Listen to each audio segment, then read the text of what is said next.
Well, it's episode 3 and we still haven't used the wheel. That's right, we haven't lost a single game. In fact, we haven't even drawn a match yet. And bear in mind that we have Crystal Palace and Fulham today. We ain't spinning this baby. So, like we did last episode, shall we just spin it again for good luck? Let's do it. Run the intro.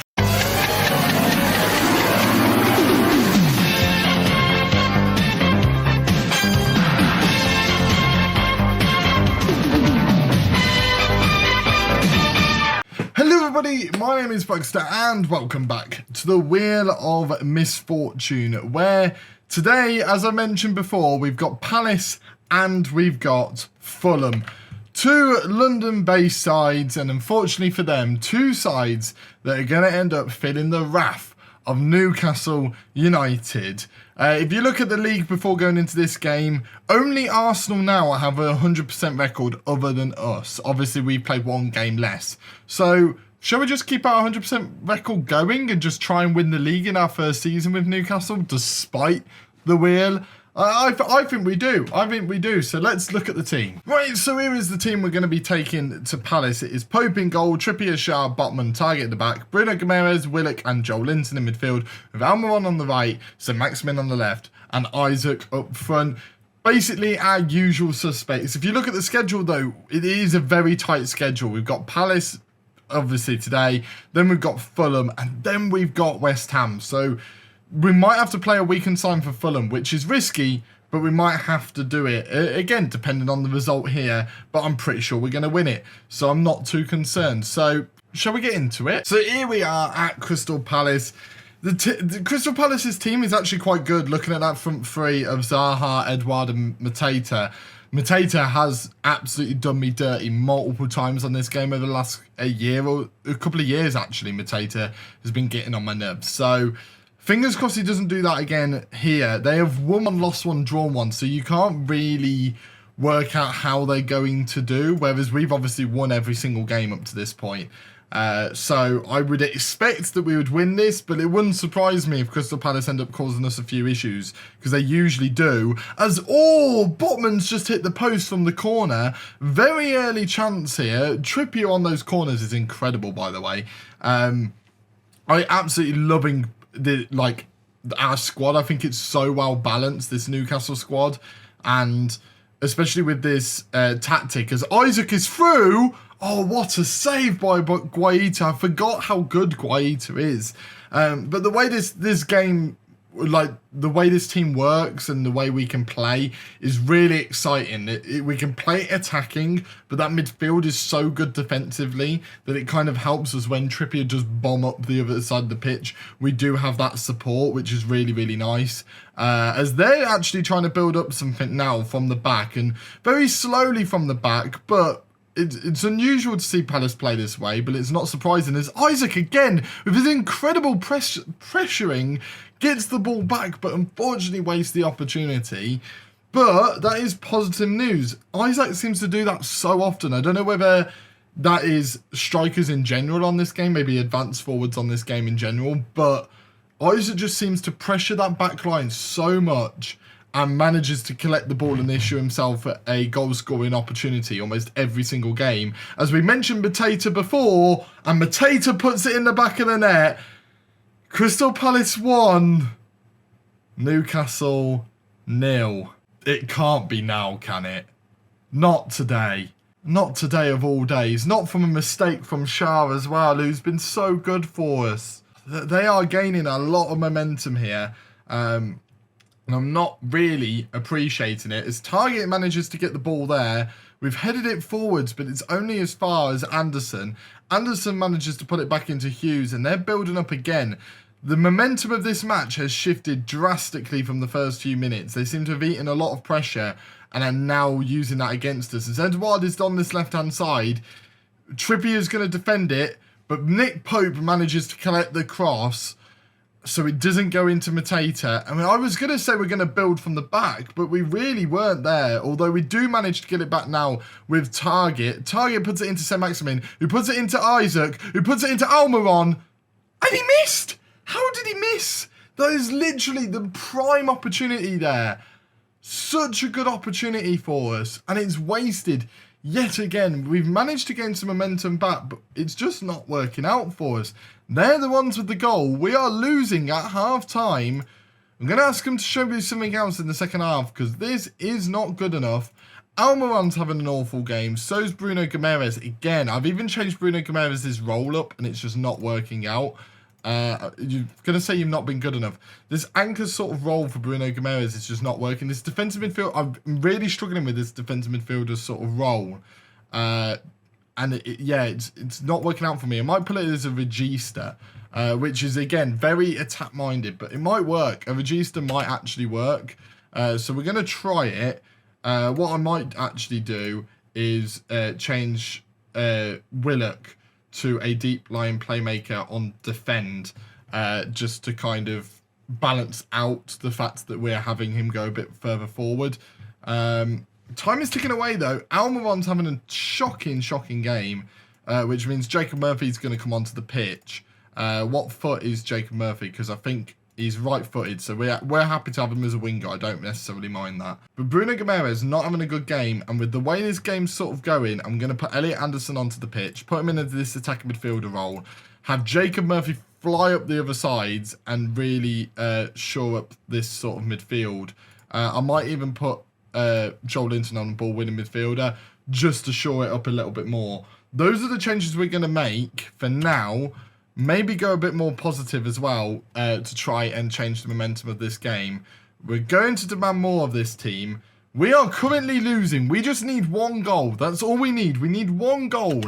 Oh my God, we're actually going to lose. We're actually going to lose. No. We can't have this. We can't have this. No.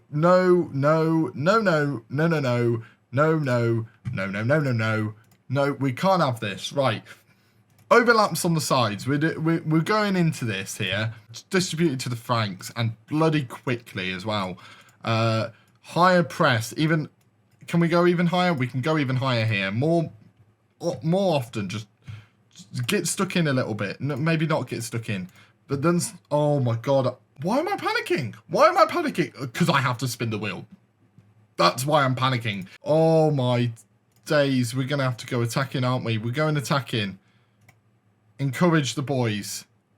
We're going to lose. We're going to lose to Palace. No.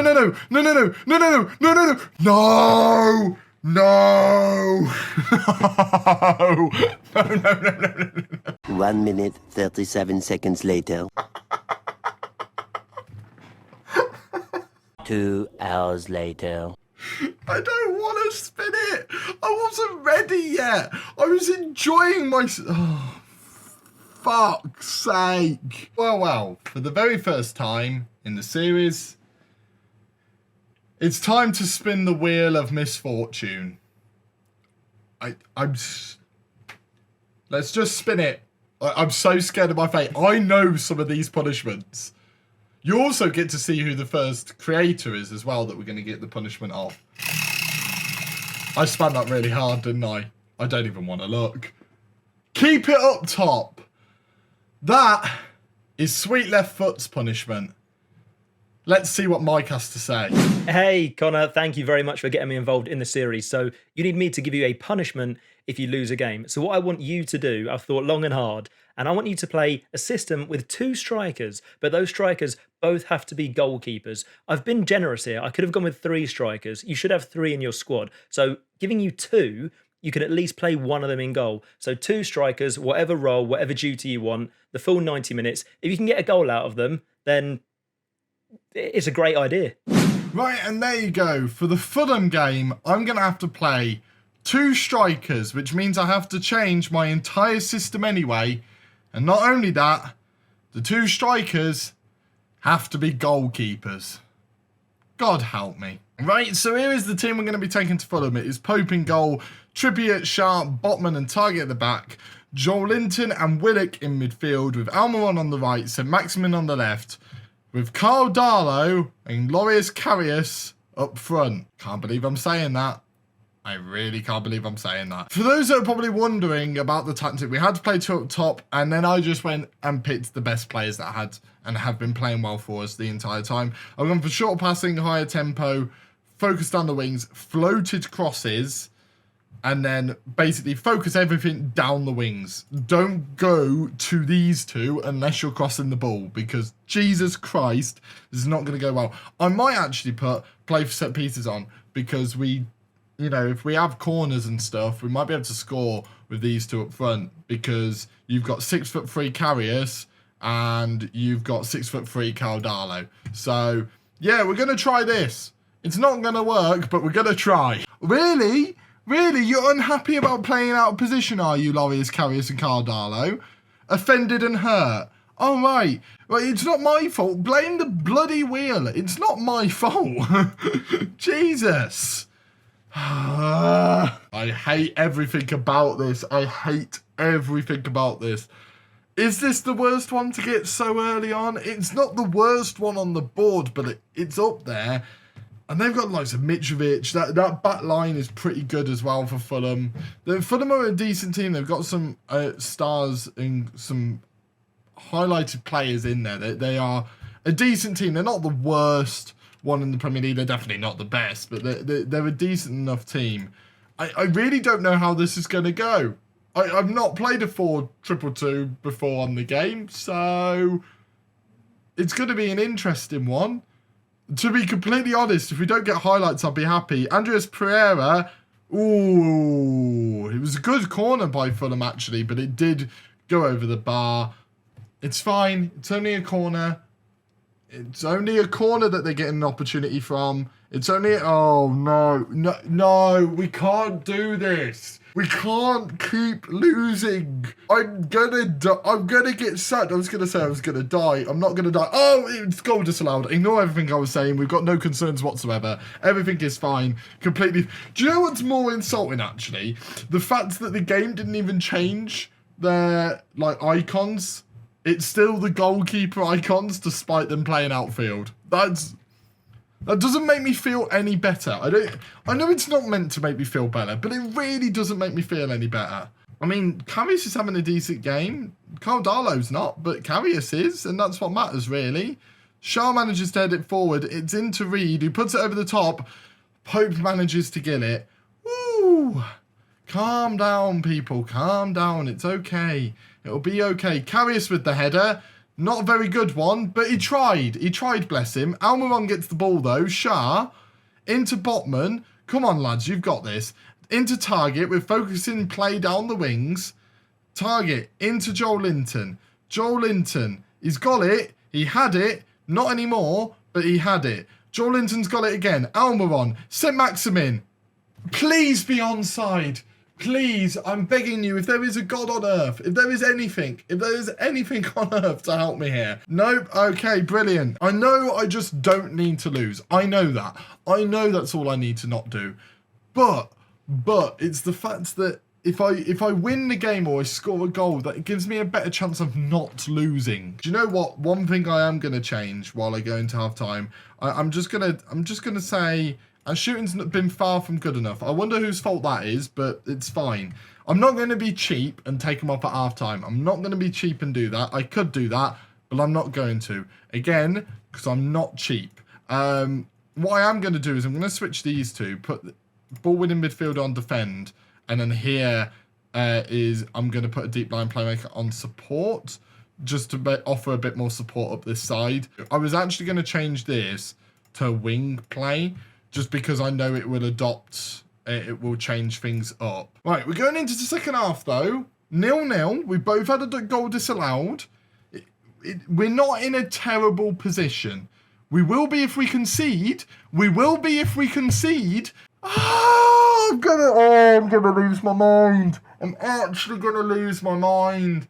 I can't afford to lose another one. We've got West Ham next. That's a tough game at the best of times. I didn't think this one would be that much of a problem. Clearly, it's very much a problem. Very much a problem. Unfortunately, Shah's not having a very good game. Kieran Trippier's knackered, so we're going to have to bring on Manquillo.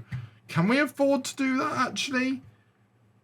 I mean, at this point, surely playing 70 minutes, I can bring on, I can surely take off Caldalo. At this point, as much as I want to, I think that would be in keeping with the series. I think I've got to just keep him on. I've got to keep him on. At the end of the day, it's the series. This is the pain I am being put through. We'll see how the next few minutes go. I really don't know how to feel. I don't know what to do. There's 10 minutes to go. We're not generating anything. Shall I just, for the shits and gigs, put him as an advance forward? Okay, let's do it. Karius can stay as a target forward, but we're going to put Darlow as an advance forward.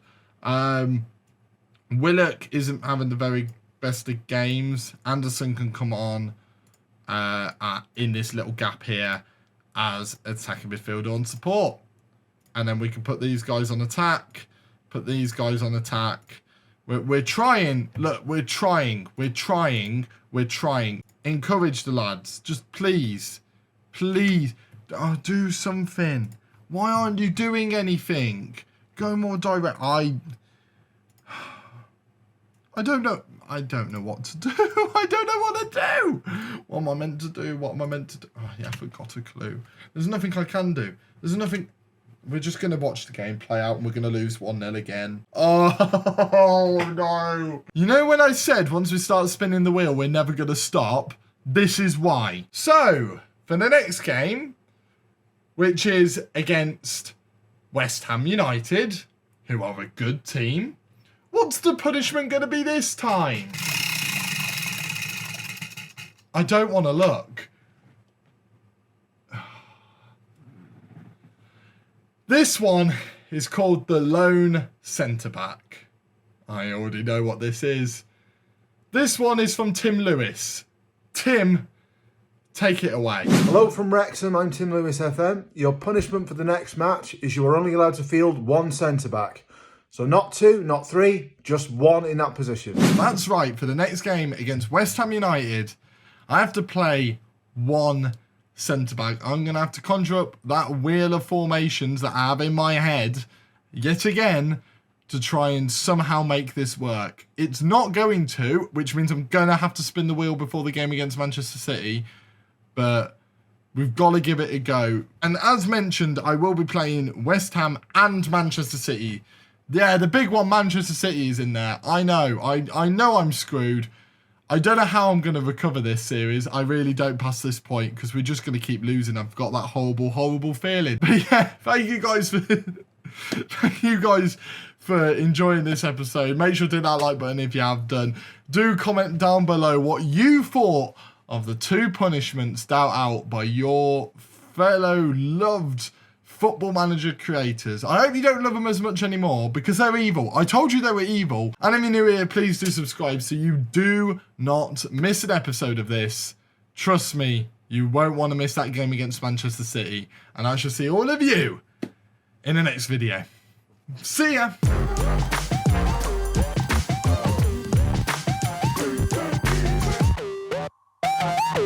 Well, that went downhill very, very fast, didn't it?